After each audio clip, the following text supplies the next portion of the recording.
The Sex Ed with Tim podcast is recorded on the traditional territory of many nations, including the Mississaugas of the Credit, the Anishinaabe, the Chippewa, the Haudenosaunee, and the Wendat peoples, and is now home to many diverse First Nations, Inuit, and Métis people. We acknowledge that Toronto is covered by Treaty 13, signed with the Mississaugas of the Credit, and the Williams Treaty, signed with multiple Mississaugas and Chippewa bands. You're listening to Sex Ed with Tim.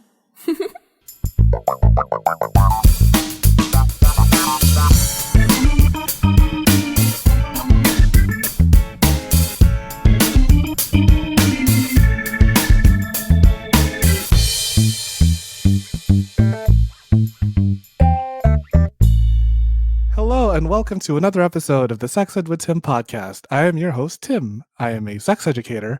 I identify as chaotically gay, and I just heard that 1 in every 3 people in relationships are guilty of cheating.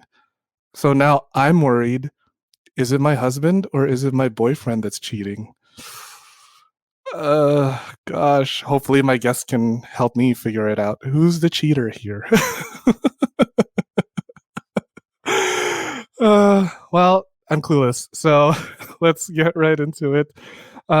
Listeners, I have a very, very special guest with me on the show today. Gibran, how are you? I am doing great. You're great. I am great. You look good. You look rested. You got a new piercing. I new two new piercings. So. 2 new piercings. I already wanted. I was like, okay, let's get to it. I mean, you know what? If you're gonna go for a piercing, you might as well go for, as many as you want. Get a Prince Albert if you wanted to. Oh wow. Yeah. I've seen so many piercings on many different penises. Some going along the entire shaft, and I was like, I don't know how that's gonna go inside me. But it looks nice at least. It looks nice, right? Como se dice, muy hermoso. Muy bonito. Muy bonito.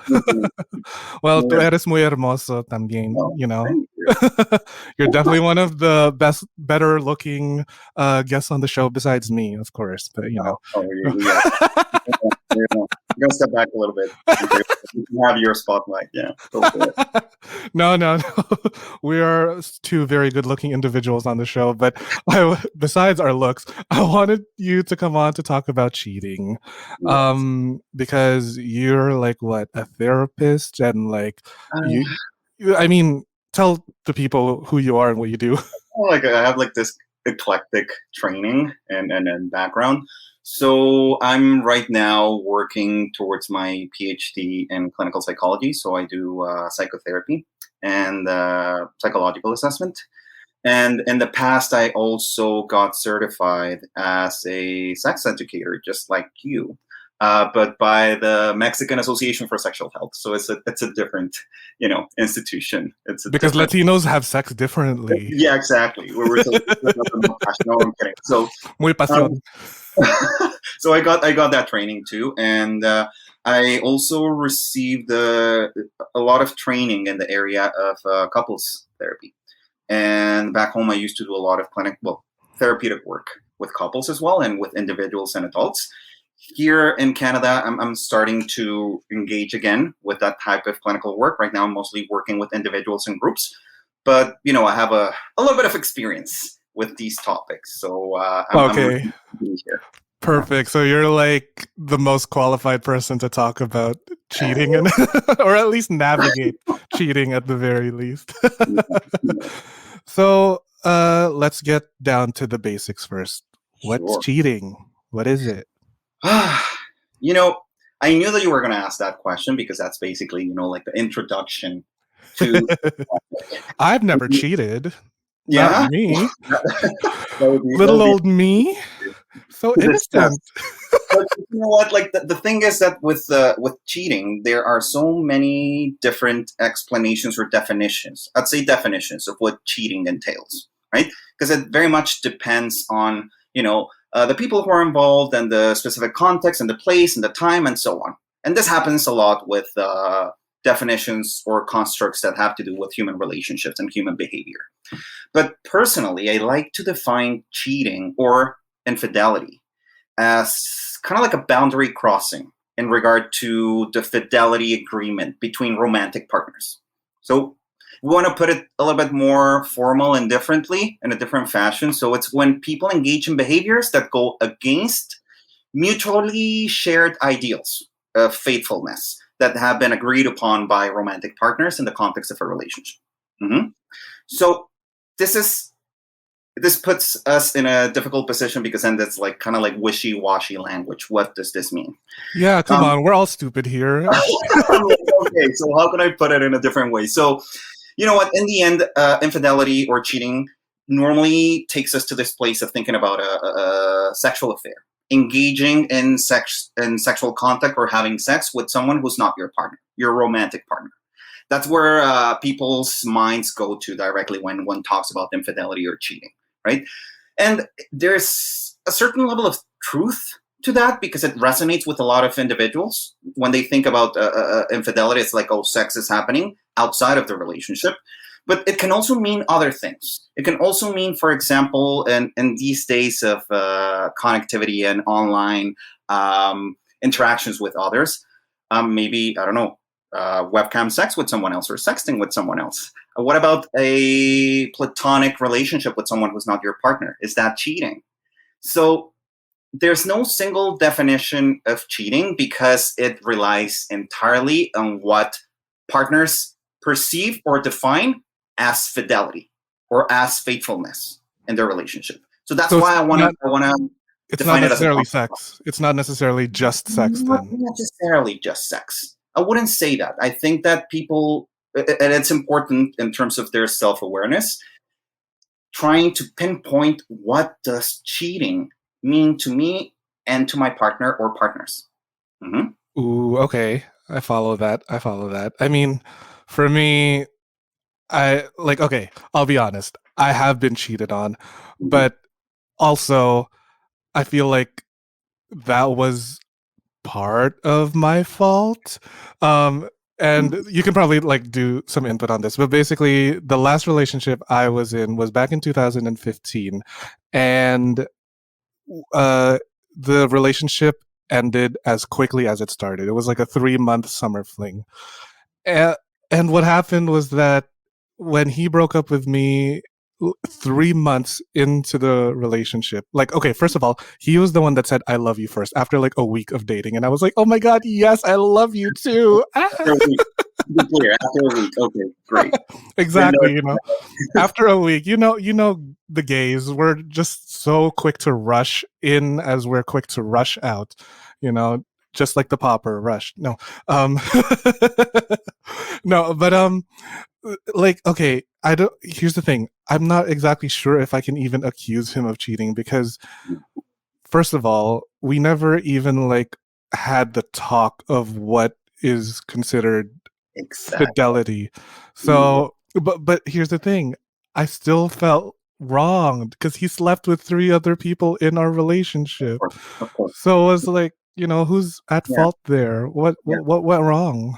Yeah. And you know what? That's very common. I don't think that I've met a lot of people who say, I always sit down with my potential partners or when I'm starting a relationship and I have this conversation about expectations and expectations also involving how are we going to manage, sexual exclusivity, or are we going to be open and whatnot.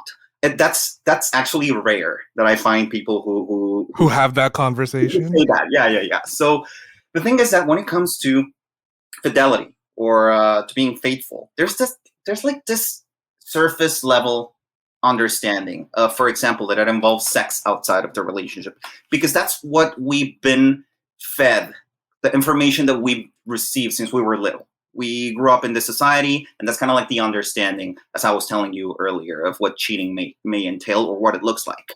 But there's also nuances to cheating or to infidelity that need to be addressed, right? As I was telling you, maybe other behaviors could also be hurtful, could also signal to one of the partners that there's some sort of rupture or rift when it comes to, faithfulness or this commitment to be together.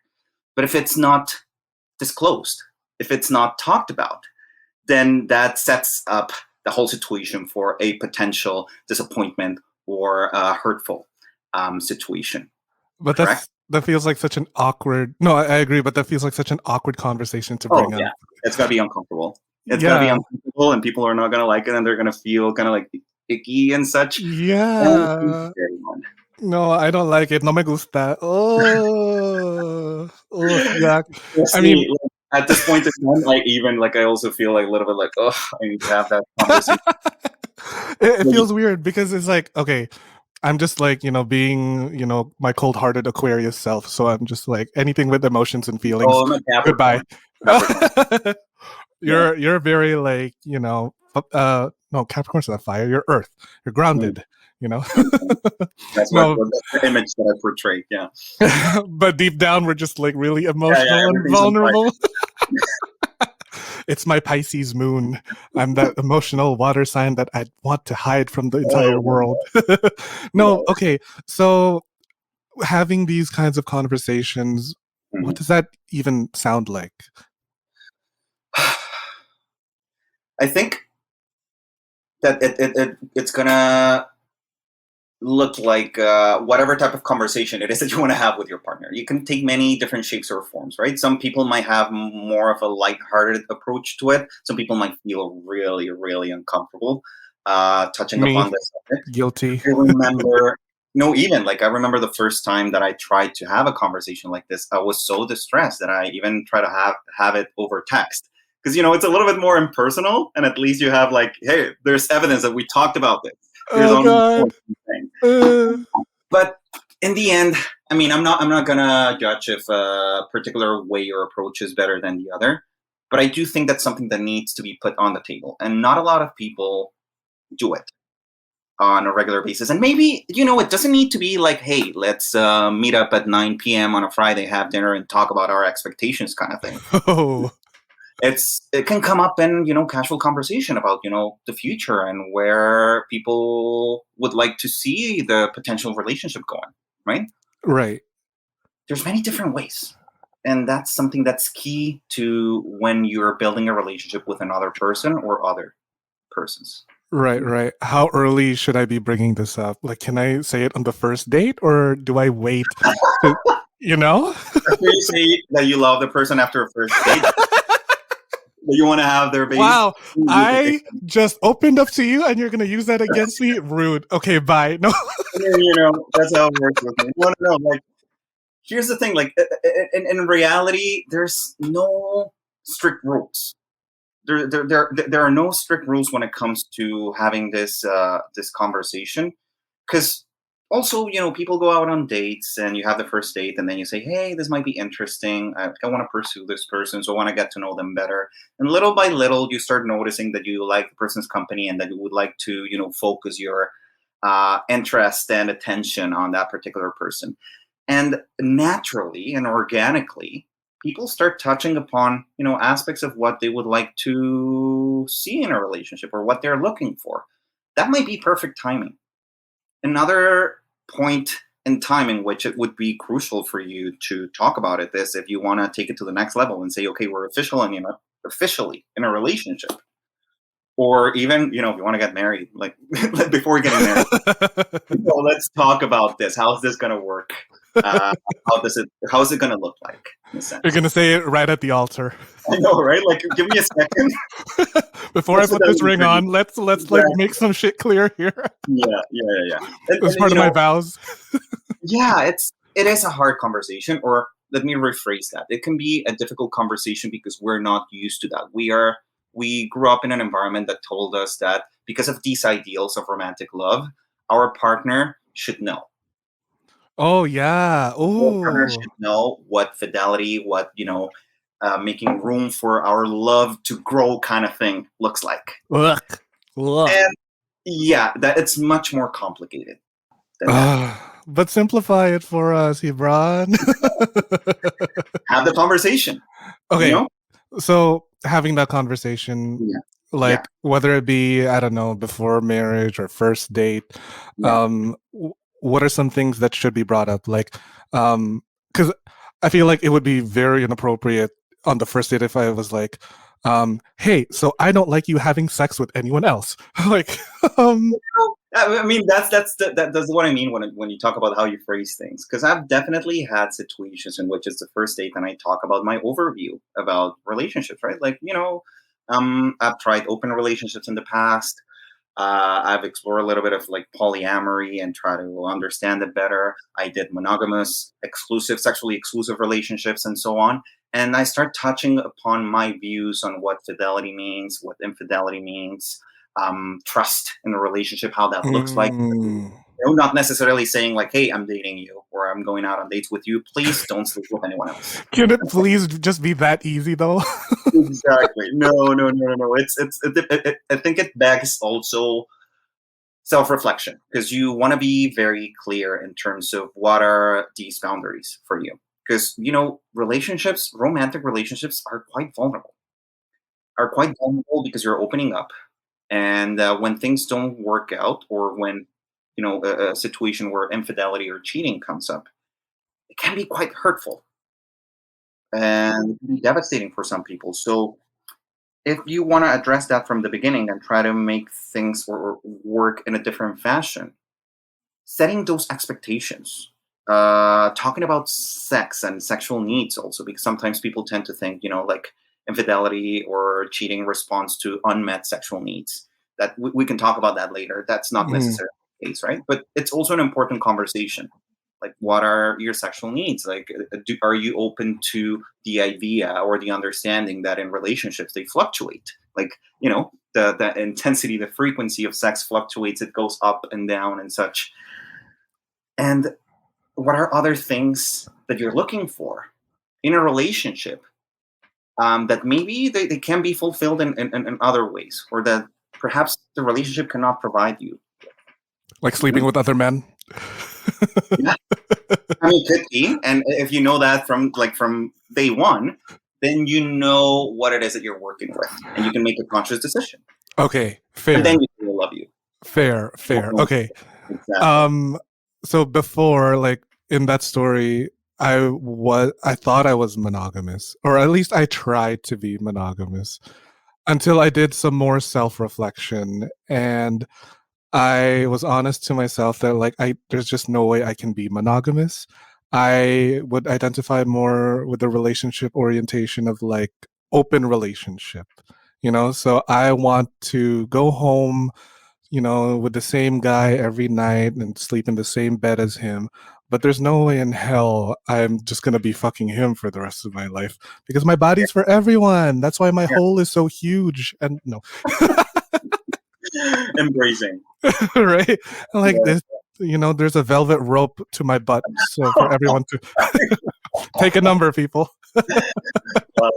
Yeah, I mean, fair, and Right? that's great that you have this understanding, because in that way you can communicate it to potential. Okay. Right. So do I communicate something like that right out of the gate? You tell me. Would you feel Ooh. comfortable doing that right out of the gate? Oh, okay. Wow. What? I have never asked myself that question. Wow, you really threw me a curveball. This is my show. What are you There you doing? go. There you go. I'm trained for this, so you Hmm. keep it up. Okay. Honestly, I feel like I would need to gauge how they are Mhm. first on the Right. first date. And then, like, maybe after a couple dates, if they're like, hey, you want to go steady? I'd be like, I got to tell you some things before we go steady. Mhm. But Mhm. then if they don't take it well, I'm going to, like, like blame it all on me and be like, no, I let a good one go. And then that's kind of like the level of discomfort that you're gonna have to deal with, and then that's okay. It's just discomfort. It's gonna go away at some point. No, it won't. No, I'm It kidding. won't. It'll just stay there and linger and Just make stay your life there like a unnecessarily leech and you long. can't even Mhm. take it out. Exactly. But like, how do we get through that discomfort? Like, do we start with the self reflection and then that's where we start opening up, or what? You told me that you've been through you've had an experience in which you were cheated on, Hmm. right? And maybe you are well acquainted with how it feels to Oh be. God. I've worked that out in therapy. Let us not go down that. No, I'm kidding. Yes, Yeah, I've I've worked throughout that, but yes, it sucked. of course. No, it can be quite painful, devastating to many. Hmm. Hmm. And so, if you're able to tune in with that experience and what you learned about that, there's a lesson behind experiencing or going through things like this, through situations like this in the context of a romantic relationship. So once you have all of this hurt and this pain and you processed it and you understand what it's telling you, there's at least one message there that, being in a relationship with someone who is able to manage or respect your boundaries is important. That's very relevant for you, right? Ooh, one more time And for the people in the back. exactly, like that's what's telling you. It hurts so much because it's so relevant. It's so important for you. It's something that you want. That's what hurt is telling you. Mhm. And at the same time, you can think about it and say, how can I set up myself for the next time that I'm in a similar situation like this? I can reduce the likelihood to an extent that a similar situation is going to happen, or that it's not on me. Because as you were saying, it sounded like you were dealing with some like, oh, was it me because I didn't point it out? Was it me because I didn't actually work out on what it meant to be with other people or not? Mhm. All these questions are going to be answered because you're going to be straightforward and you're going to be very clear in what it is that you want out of this relationship. Also, not to defend him or anything, but he was closeted at the time of our dating, so. I mean, and that helps you bring a little bit more of empathy, perhaps, to the situation. I know. Nope, I hate him. I still want him dead. Been there too. Okay, yeah. I want him dead. I want his death to look like an accident. Oh my god. No, wherever he is right now, I don't know, but like, good fucking luck. I hope you stay in your retail job forever. Oh my. Yeah. Clearly, I'm over it. You are. You want me to refer to some noise? No, I'm going to therapy. I'm paying like $130 for it an hour. I get it. Yeah. Oh my gosh. Okay. Shifting the conversation a little bit to a more like, I don't know, societal standpoint. Like, have you noticed in your practice or just like in general, are there specific types of people who are more prone to cheating? That can be very anecdotal because I can speak from my own perspective on my own practice, and that's just like a small sector of the population, a very, very small sector of the population in Mexico, that I was working, that it's not entirely representative of society as a whole. And I also thought that you were going to be interested in like statistics and such. I am. I Drop know we all the love facts, that. mama. We make things easier to an extent to kind of like absorb and comprehend, and and at the same time, I'm not very fond of them. And this is why. Bear with me. Because when we talk about statistics, we need to take into consideration where the stats come from. Normally, when we share, like more men than women end up cheating in their relationships when they're in marriage, we need to take into consideration that they might be speaking about heterosexual couples in North America, maybe the U.S., and maybe a certain, like socioeconomic level. So is that representative of society as a whole? Can we say men or male-identified people overall cheat more? I think so. No, but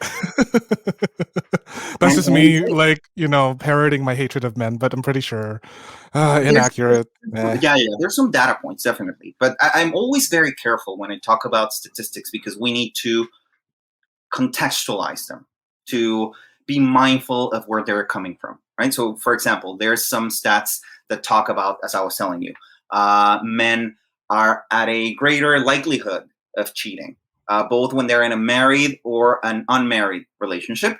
But then when we take a closer look at the stats, then we see that when it comes to comparison by age, then we have like this very interesting data point that says, oh, well, millennial cohorts, when we look at millennial cohorts, we see an opposite tendency because it's women who seem to be more likely to cheat.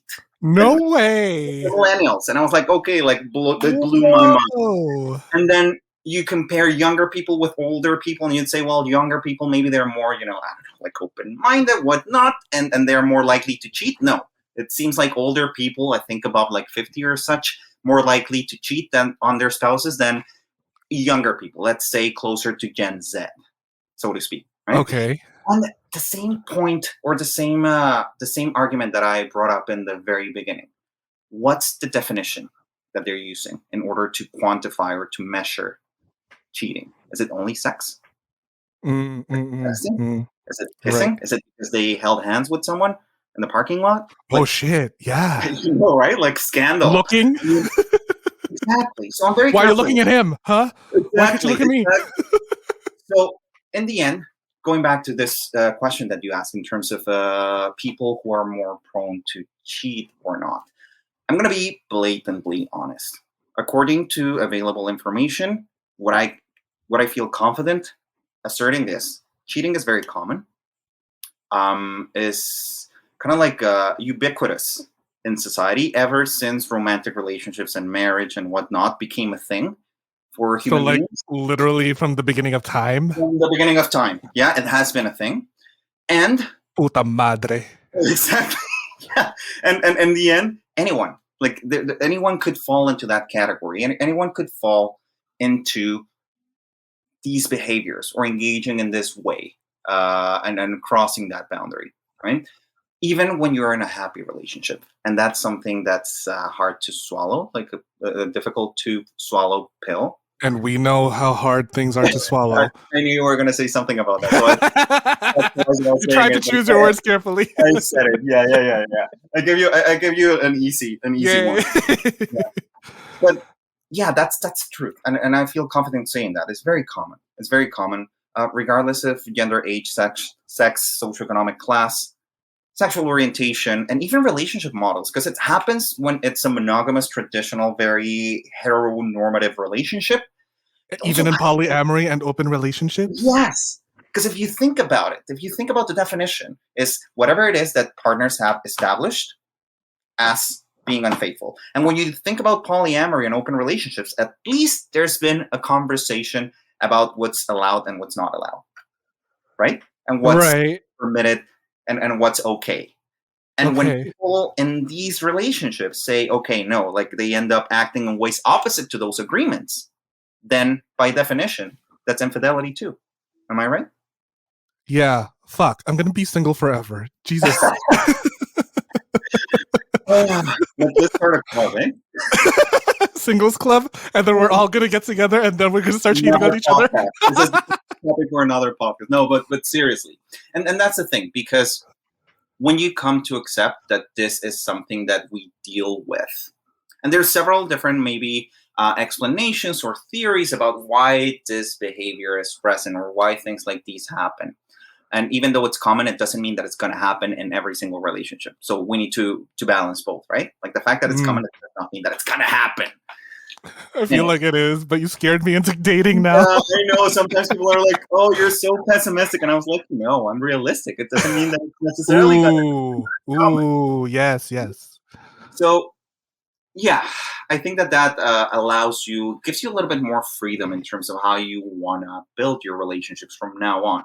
Because it stops being a taboo. It stops being this is something that I don't want to talk about because I don't want to, increase the chances of it happening. Like if I say it, we're jinxing it. Exactly.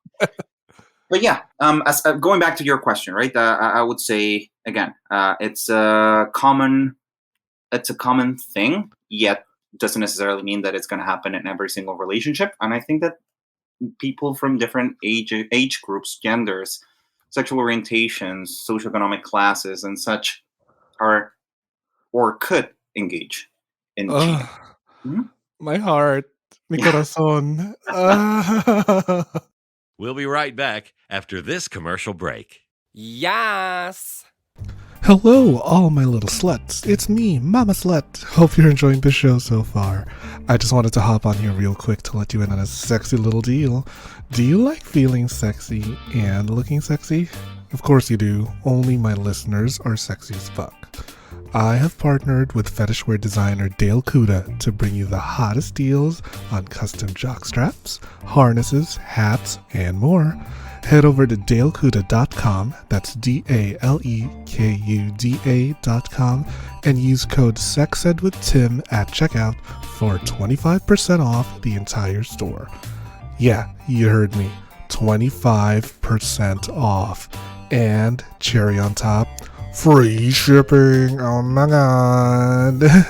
I have a few of the stuff that he has made for me, and girl, I'm wearing it right now. I'm wearing like a little jock strap so that I could easily just like slip a little butt plug or dildo every now and then here and there. And I'm on the train. I'm just like, thank you, Dale. That's DaleCuda.com with the code SEXEDWithTim for 25% off your entire purchase with free shipping. With a deal like that, I swear I could come buckets, honey.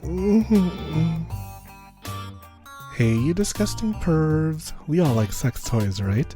Nipple clamps, vibrators, masturbators, oh my. Good For Her has one of the best selection of sex toys, learning resources, online workshops, and gender expression materials you can't find anywhere else. Go to goodforher.com and use code SEXEDWithTim10 for 10% off your purchase of any of the toys bought online. That's goodforher.com and the code SEXEDWITHTIM10 at checkout for 10% off your purchase of any of the toys bought online. And they ship worldwide. Trans-inclusive, feminist, and pleasure-focused, Good For Her has been doing the Lord's work since 1997, bringing you everything you need to get that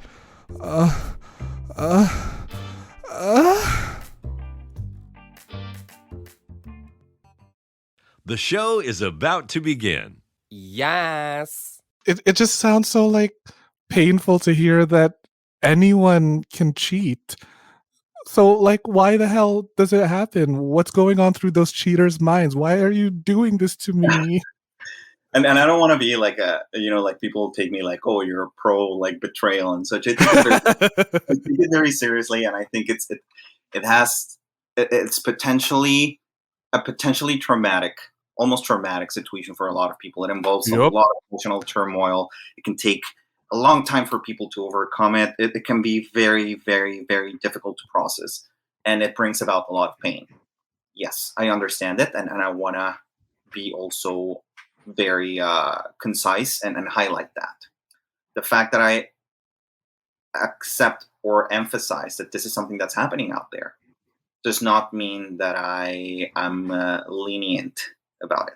But anyway, why does it happen? And I have, through my readings and practice and training, I've come across several different explanations and understandings. Because people like to come up with a shit ton of different Their own theories and why whatever people bullshit. do X or Y. Yes. So overall, we can say that cheating or infidelity happens by a myriad reasons. And the thing is that we normally tend to think that cheating happens because there are things that are not working out in a relationship. And that turns into this justification or explanation as to why it happens. That comes to mind. Oh, that person cheated because they weren't happy in their relationship. Something was happening. There wasn't, any sexual intimacy. Communication went awry, like after the second year of marriage, and so on. But as I was telling you, cheating can happen even in happy or satisfactory or satisfying relationships. I have 3 ideas in mind, and I'm going to try to organize them to share them with you, and you can tell me if it makes sense or no. I'm going to try my best. I'll try my best to verify. I said I was a sex educator, but I didn't say I was a good one. So yeah, just verify it. Me neither. I have a shit ton of like certificates and diplomas. I don't know what they mean. So this bullshit paper, nah. Exactly. Yeah. So here's the thing. Number 1, I think about sometimes infidelity can reflect difficulties in a relationship, problems with intimacy, sexual intimacy, emotional intimacy, problems with communication, some unmet needs or constraints or stressors within a relationship, and so on. And bear with me for a second, because if we step back for a minute and we look at how the landscape of romantic relationships has changed in the past 300 years. So when we look at relationships in the 21st century, we say, oh, they're completely different to what was happening, or at least in the westernized world, back in the 19th century. So romantic relationships and marriage in the past used to be kind of like an agreement that gave people kind of this level of stability and financial security and even like social status. And it was almost like an arrangement. It was an arrangement between families to, get their children together and do something. Purely for economic reasons. Exactly. And the thing is that the expectation there was like, you're not marrying because of love. You're marrying because this is the next money. step. This is the next step. You're going to have kids. There's going to be money. You're going to be stable. End of story, right?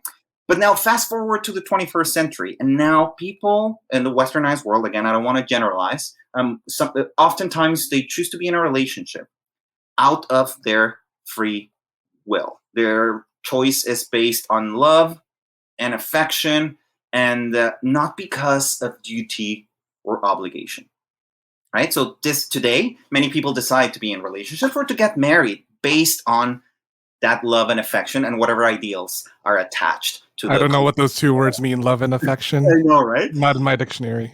But And keep going.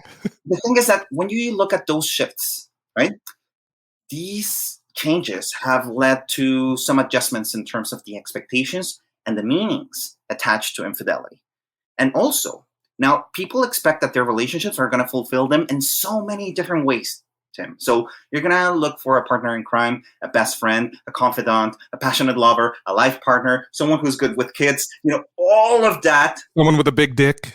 Exactly. Yeah. And who can, have sex 6 times in a row in a single day. Yes. Right? Exactly. So all of that in a single person. And truth is that relationships and individuals in relationships, they fluctuate and start adjusting and change throughout time. Mm-hmm. So when we have these ideals of what our relationship looks like, because we're like, oh, I'm in this relationship because he, she, or they are providing me with all these, things that fulfill my expectations and my needs. But then we become very rigid. We can become very rigid about how we're evaluating our relationships, and if something happens and we don't keep in mind that relationships fluctuate and they hit walls and sometimes you need to work on them and such, then we start thinking, oh, this might not be working out, something's happening, and there's a lot of pressure involved there.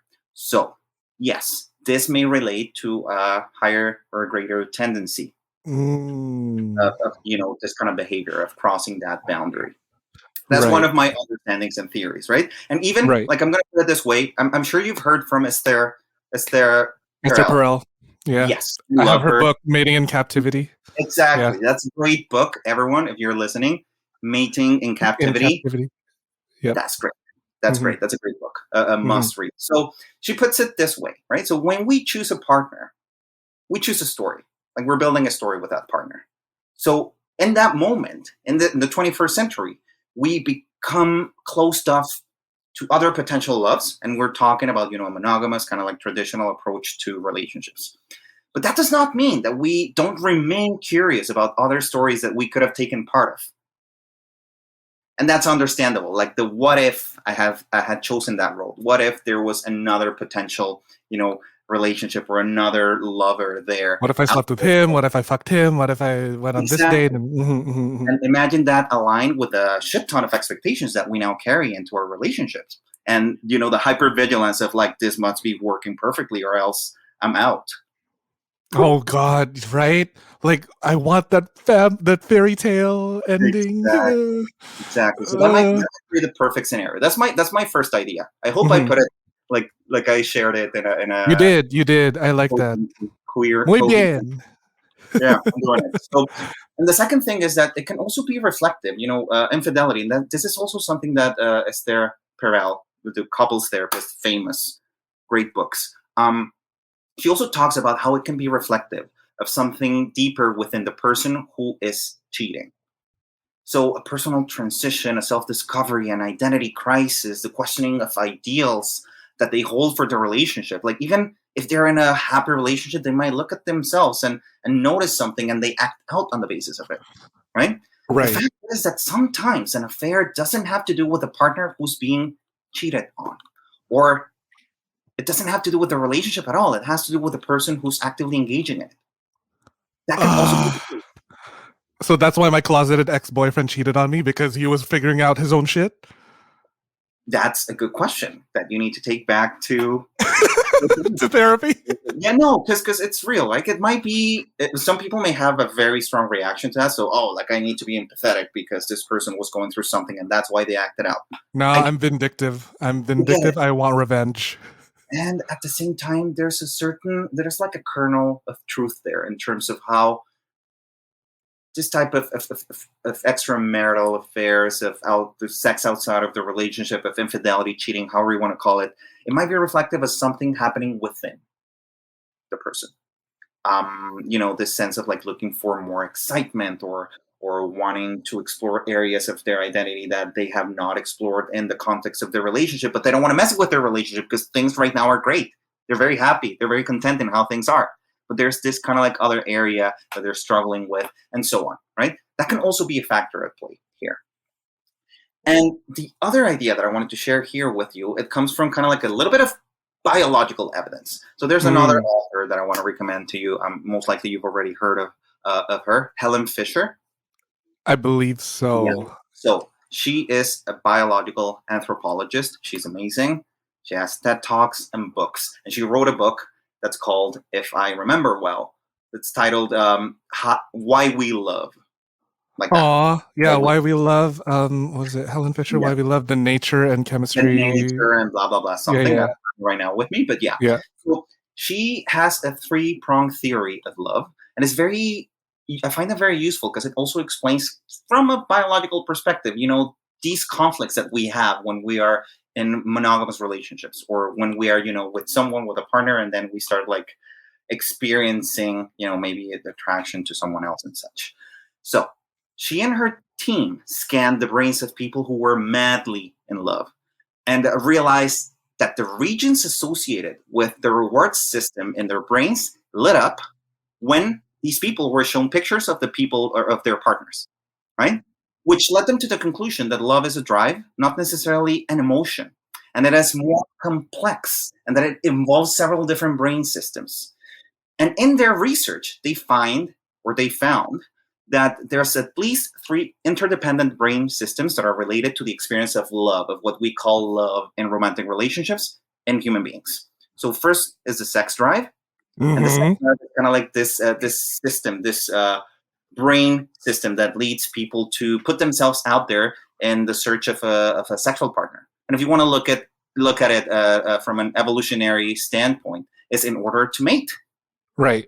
Right? Which is like what in Maslow's hierarchy of needs is like a basic thing. Exactly. And then we have the romantic love system, which has to do with, if you think about romantic love, you narrow all your options, you focus on that person, and all your efforts are put onto that person. So it's just constant mating in a sense, right? It's just increasing the likelihood of, offspring and whatnot. This is their explanation. Again, it might be a little bit, more on the biological end, but I find it useful to understand what's happening. So you have the sex drive, you have the romantic love drive, which, makes you think about that person, just focus your attention emotionally and sexually and physically, and it's just that person for you. And you have the attachment drive. So the attachment is the one that gives you that level of companionship of, you feel good with this person, you feel comfortable with them. And that's the one, evolutionarily speaking, that allows you to engage in child rearing efforts with a partner until they are old enough so they can fend for themselves. Okay. I was like, forever? Yeah, no, like until they're 33, 34, right? Because Toronto is freaking pricey. Yep. So if you think about it, yeah, it's amazing. These 3 drives, sometimes they function interdependently and they are aligned and they are activated with a single person, but it's not uncommon that the sex drive is activated with one person while the romantic love drive is activated with another one and you're attached to a third one. Right. Okay. Hence why there might be this kind of like proclivity or openness there for different ways of engaging that are different from our ideal of romantic love and fidelity. Does that make sense? Yes. Oh, this reminds me of that book. Do you know the book? What was it called? Sex at Dawn by Christopher Ryan. That's another book that I wanted to bring it up. Yeah. I mean, what do you know about that book? So that book is very interesting because I also thought about like maybe you told me about some of the questions that you wanted to answer today, and one of them had to do with are we naturally the sign? to be I with think so, but like that meant to feels have. very like, Puritan in a way, but I don't want to go down that path. But yeah, what are your thoughts on We don't need to go down that if you don't want to. It's a controversial topic. It is a controversial topic. I'm not gonna lie. Mhm. But the thing is that when you read that book, the authors have a very particular point of view, right? Mhm. They're more leaning towards, human beings are polygamous. They're more open sexually. They live in communities, like kind of like free sexual interactions. Everyone's just fucking and having orgies and like left and right. No, but here's the thing: anthropological and historical evidence has led experts to draw contradictory conclusions. So some say, evolutionarily speaking, monogamy is important because it allows us to care for our children and join efforts in child rearing until they reach maturity, and it's important.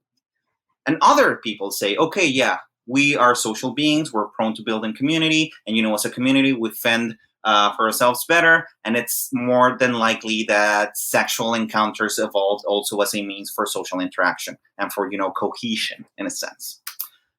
Those are two postures, right? On the different ends of the spectrum. And I think that there's a little bit of truth behind both of them.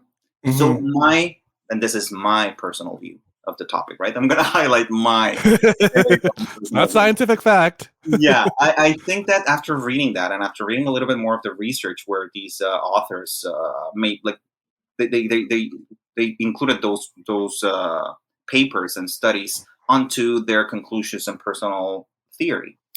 I do believe that both this openness to multiple relationships at the sexual and romantic level and this ability to reach deeper levels of intimacy and connection with a one-on-one kind of partner, right, are potentials, human potentials.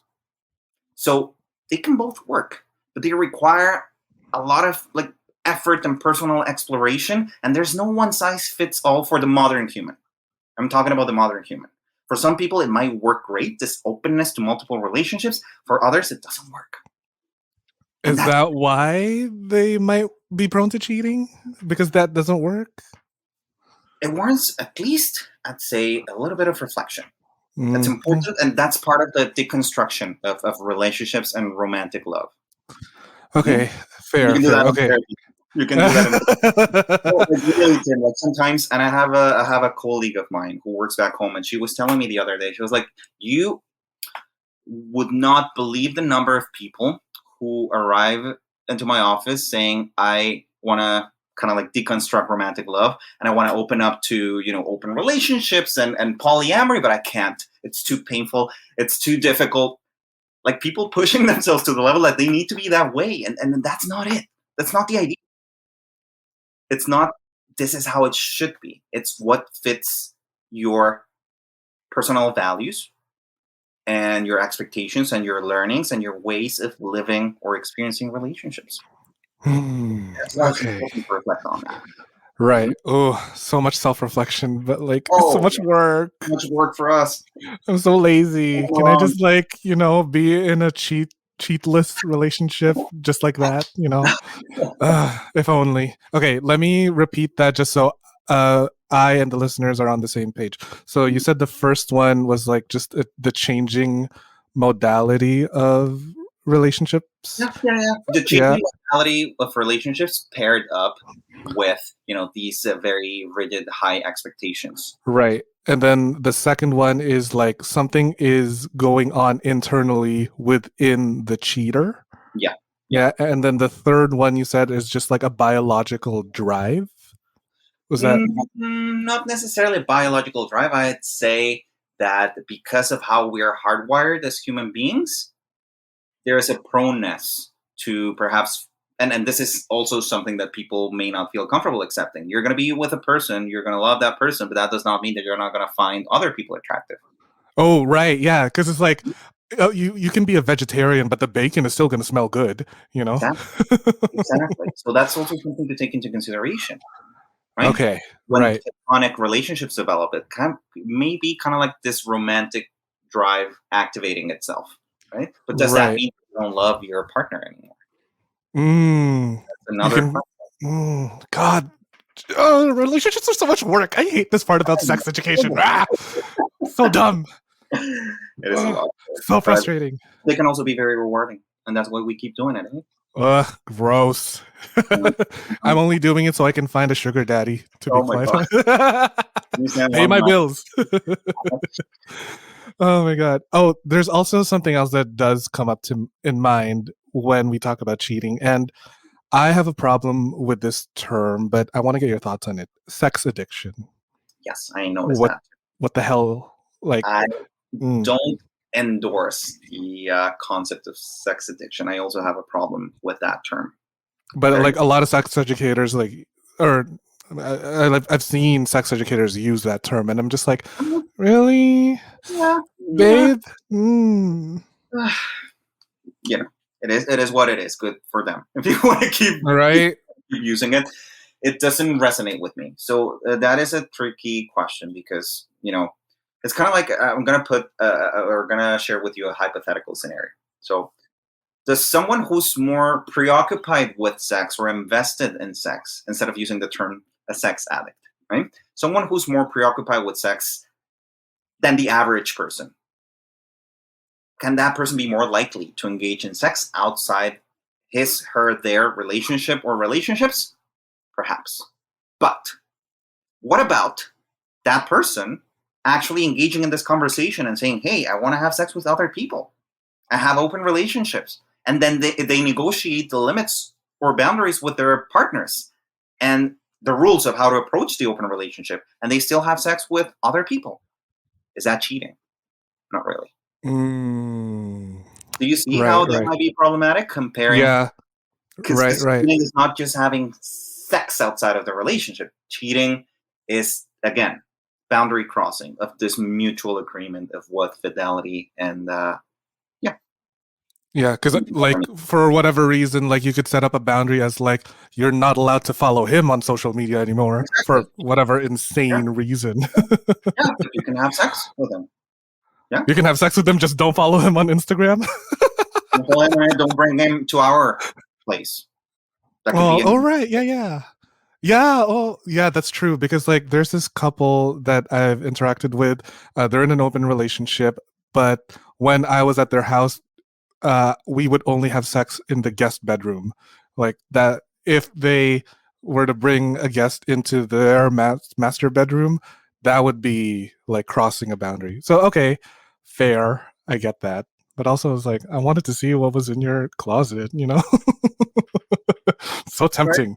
Yeah, yeah. But that's the thing, because we tend to approach cheating in this very like black or white approach of sex or not sex, but it's more nuanced. I hope that after this conversation that we've had, we would come, well, and our Yeah, listeners, to the realization that it's a little bit more nuanced, and it depends entirely on your own expectations and ideals and what you want, and that of your partner or partners.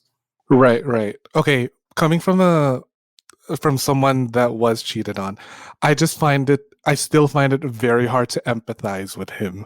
Knowing what I know now after our discussion here, I get why I should be empathetic, but it's hard to be empathetic because it felt like such a huge like betrayal and like a statement on my worth as a person. And I'm just like, oh gosh. So how do I like get through that? How do I become more empathetic towards the cheater and like have a little bit more compassion for myself? Yeah, yeah. I think that one of the words that you use caught my attention, because you're like, I should be more empathetic.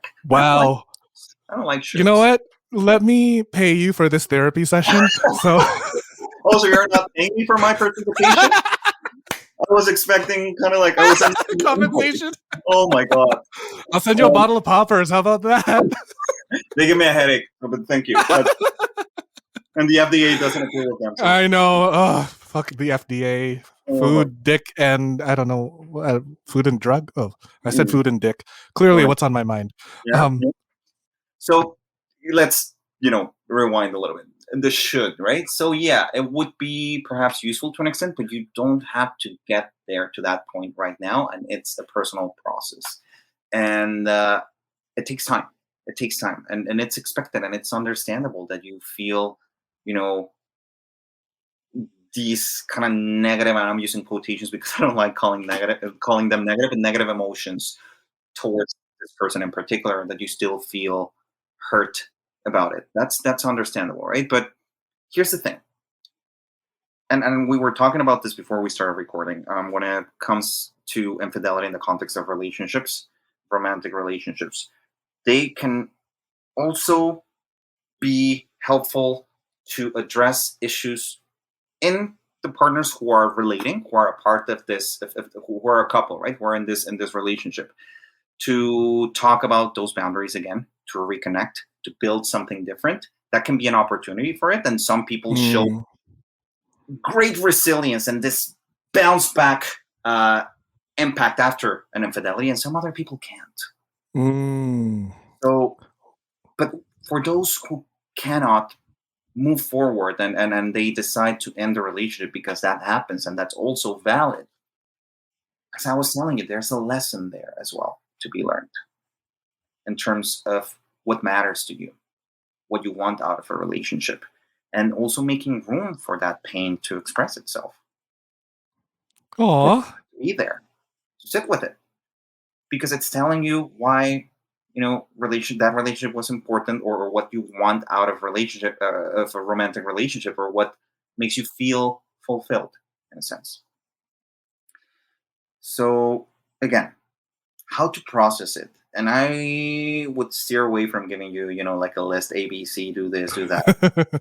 I'm not that kind of person. I'm not that kind of gal. So what I would say is definitely being able to allow these painful emotions to arise, to process them, to understand them, to pay attention to the message that they're telling you, to reflect upon what happened in the relationship, to try to understand both parts, both sides of the story, and to work really hard on the acceptance piece, because that might be one of the hardest aspects of it all, right? Accepting it. It is Right. it happened. Right. And once you work on that acceptance piece, and in which you come to terms with that, pain is going to still be there perhaps, but maybe more muted or not as intense as it was before. And it also allows you to look at your future and decide what you want to do with this. Are you going to change things next time? Are you going to communicate differently? Or are you going to have a talk about infidelity before you engage or start the relationship? Are you going to tell this person, hey, last time this happened and it really fucking hurt me. I don't want to go through that again. What can we do to shift things a little bit? Ooh, wow. To put that kind of pressure on not only yourself, but on the other person. Like, I get so cringy. I get a visceral, like, physical reaction when it comes to anything emotionally vulnerable. That's why I pay people to listen to me do that kind of shit. Ugh. People can be very, very avoidant, and I know that. Avoidant attachment here. Hello. Oh, I've heard that so many times, Tim. So many times. So here's the thing. Avoidance is a natural reaction, and it's a natural response, because we as human beings, we want to steer away from discomfort and from risk and from hazards and whatnot. I get it. And at the same time, it's not the only way in which we can respond. There are other ways that are more adaptive, more effective, more useful. The urge to avoid might be there, and it might feel cringy, but you don't need to act upon it. And that's, okay. Again, the kernel of truth. Yeah, it's going to be there, and you're going to be like, oh, I need to go away, I need to flee, I'm having this conversation, it feels so awkward. And if you push through, you may realize that, things worked out differently, or that you reached an agreement that was useful, and you would look back on it and you would say, I'm glad that I didn't flee. I'm glad that I didn't avoid. I'm glad that I pushed through. It was uncomfortable as hell, yes. And it was useful. Sounds a lot like bottoming. That's a great analogy. Right? I'm going to use it from now on. Thank you so much. Emotional bottoming? Yeah. It leads to a greater sense of satisfaction, right? Because the urge to avoid responds to extreme discomfort. Mhm. Ooh, there you But go. comfort, does it kill us? Is it No, dangerous? yes, not. No. Not really. Okay, fine. So there is hope for relationships to be repaired after There is hope. infidelity. There is There hope, is and hope. that's why I wanted to recommend Esther Perel's books. She's amazing and does a lot of work with couples who are struggling or dealing with the trauma of infidelity and figuring out if they can build upon this experience together to change things in their relationship or not. hmm But I'm guessing that, like, if you choose to repair this broken relationship, that's going to be like a very bumpy road because, like, the foundation of trust is essentially broken, and then you got to like start from ground zero and then work your way back up. Yeah, Ooh, it's a betrayal. It's definitely it yeah. feels like a betrayal, right? So Mm. it puts you in a position in which you are at the like facing the threat of a loss of something very meaningful to you. Oh, yeah. Uh, yeah, yeah, I And so agree. meaningful, so something that you're deeply attached to, and that's why it hurts so much. Right. She says it in a TED talk too, where Esther said like, um, since our first marriage didn't work, do you want to try again at our second marriage or something like that? Yeah, yeah, yeah, Which, yeah, yeah. yeah, I was like, okay, I guess that makes sense. And I guess for me, like viewing the cheater as like this inherently evil person and just like they're not going to change, they're going to go to hell, I wish they would die, like that's just such a hard feeling to let go of because like I'm just a vindictive little cunt. But like I guess I can start to be like, okay, it's not a reflection on me, there was clearly something else going on, and then you just failed to communicate what it was, unless they're being like of a real dick, then I can be like, okay, bye. Fuck off. Of course, and you know what? I like how Esther how she phrases it because there's an opportunity there for growth for changes, but it also requires processing that initial visceral reaction of feeling that someone has betrayed you. You need to process it and move past it in order to reconnect and say, you know what, this hurt like hell. I don't want to go through this again with you like this. I'm here or I'm deciding to work on this because there's other aspects of the relationship that fulfill me and that I like. What can you do about it? Or, you know what, like this is it. That's I it. can't Just work like on the that's your relationship. boundary. You're not gonna cross my boundary. Bye. Exactly. Okay. It's an opportunity Ooh. to stop and say, okay, what's gonna happen now? How are we Right. Right. gonna Mhm. And that's like, would you say that that might be the best way to reduce the risk of cheating, so that like you communicate constantly, you talk about your needs, and then you draw your boundaries. Yeah, draw your boundaries and check in. Let's say Check check in. in. Check in is literally like being open in your communication. If something's happening, if something's shifting, if you notice differences in how you're interacting, there's no harm in opening up to your partner and saying, "Hey, I've noticed that this has been going on for a while. Do you want to talk about it?" Right. I was like, I noticed that you've been spending a lot of money on this subscription. What's going on? I Or noticed like, that you've been you going guys out spend a lot. more. Like we've never done that in the past 15 years. Like, what's this? It's fine. In Like, the end, it's about communicating that, right? Communicating, and if you have that open channel of pointing things out and putting them on the table and being able to tackle them together, that's one of the things that makes or breaks a relationship, right? mm, oh my God. Wow. I think before we get into any more discussions on cheating, that is like a very beautiful note to end on because I want to give the listeners some modicum of hope, some hope to take away from this conversation. But if they didn't take away anything, how or what would you like the listeners to take away from this with regards to cheating and how we can mitigate the risk of cheating, what to look out for? Like, what's the beautiful message that you want people to take away? Yeah, I would like for them to stop considering cheating as a taboo and to tackle it directly, to be open about it, to embrace that level of vulnerability involved in sharing what you want out of a relationship and to be very clear in terms of what they're looking for, what their expectations are. Because as I was telling you in the very beginning, People are not used to doing that. We are very prone to entering relationships without having that conversation, with the assumption that people already know how a faithful relationship looks like. Mm. But the nuances of it, the things that actually hurt us, our personal boundaries, are not discussed openly when we enter the relationship with such assumptions. So when you stop seeing it as a taboo, as something that's happening, right? Maybe not embracing it as something that can potentially happen in your relationship, because that can be very threatening. I understand, but something that you can tackle since the very beginning, that could be useful. That could even strengthen the ties with your partner or partners. Partner or partners. Let's not forget about the polyamorous people. Come on, Gibran. Oh, that's so sweet. That's better than anything I could have said, because I'm fully going to end this episode by saying, fuck those cheaters. Like, I hope their body is found in a river somewhere. Just never date. Stay single. Clearly, I have a lot of issues to work out. Oh my God. Gibran, I am so thankful. Muchas gracias. Like, you are so wonderful and smart and intelligent. I am obsessed with you. I cannot get enough of you. Where can people find you? Because I'm pretty sure the listeners will not get enough of you either. So plug away, make like a butt and plug. I mean, I have my personal Instagram page, but that's by no means my professional account. I don't even have a professional account. Maybe I should.